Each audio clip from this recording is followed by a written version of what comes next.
एक ऐसा पैसा जो ना छापा जाता है ना दिखाई देता है, लेकिन लोग इसके लिए करोड़ों तक लुटा रहे हैं। सोचिए, कोई चीज जो आपकी जेब में नहीं आती पर आपके बैंक अकाउंट को हिला सकती है। मैं हूं आपका दोस्त पूर्वेश घेवरिया और स्वागत है आपका हमारे चैनल ज्ञान भूमि में।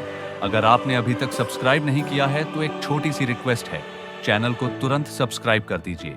अब जरा सोचिए, आप सब्जी मंडी में खड़े हैं, हाथ में न पैसे हैं, न कार्ड, न यूपीआई, फिर भी आप सब्जी खरीद लेते हो और दुकानदार भी खुश।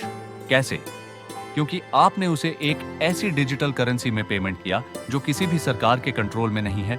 हाँ, मैं बात कर रहा हूँ क्रिप्टो करेंसी की। क्रिप्टो करेंसी मतलब डिजिटल पैसा, लेकिन ऐसा नहीं जो पेटीएम या फोन पे से भेजा जाए। ये डिसेंट्रलाइज्ड होता है, यानी इसका कोई मालिक नहीं, ना आरबीआई, ना सरकार, ना कोई बैंक। इमेजिन करो, पूरा सिस्टम चलता है एक बहुत बड़े कंप्यूटर नेटवर्क पर जिसे ब्लॉकचेन कहते हैं, और यही है क्रिप्टो की जान। अब ब्लॉकचेन क्या है? भाई ये समझो जैसे एक बहुत बड़ी बही खाता लेजर है जिसमें हर एक ट्रांजैक्शन का हिसाब किताब लिखा जाता है। और सबसे मजेदार बात, इस बही खाते को कोई एक इंसान नहीं बल्कि पूरी दुनिया के कंप्यूटर मिलकर लिखते हैं। यानी कोई इसमें गड़बड़ी करे तो बाकी सब पकड़ लेते हैं। धोखाधड़ी ऑलमोस्ट इम्पॉसिबल। अब सवाल आता है, ये क्रिप्टो पैसे आते कहां से हैं? तो जवाब है माइनिंग। अब ये माइनिंग कोई खदान वाली नहीं है, ये कंप्यूटर से होती है। बहुत सारे लोग हाई एंड कंप्यूटर चलाकर कॉम्प्लेक्स मैथमेटिकल प्रॉब्लम सॉल्व करते हैं और बदले में उन्हें मिलती है क्रिप्टो करेंसी जैसे बिटकॉइन, इथेरियम वगैरह। और ये काम इतना आसान नहीं है। एक बिटकॉइन की माइनिंग में इतनी बिजली लगती है जितनी एक छोटा शहर खा जाए। अब सोच रहे होंगे, भाई ये तो सब बढ़िया है, लेकिन इंडिया में क्रिप्टो लीगल है या इलीगल?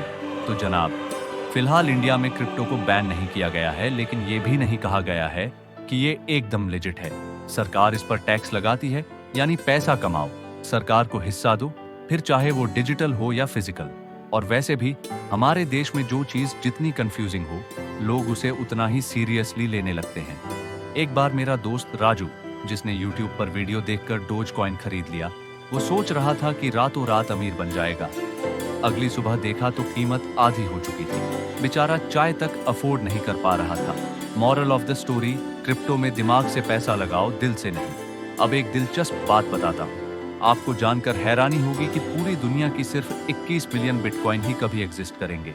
मतलब ये एक डिजिटल सोना है जिसकी सप्लाई लिमिटेड है। और जब किसी चीज की सप्लाई लिमिटेड हो और डिमांड बढ़ती जाए तो उसकी वैल्यू समझो आसमान छूने लगती है। अब सवाल ये, क्या क्रिप्टो ही फ्यूचर है?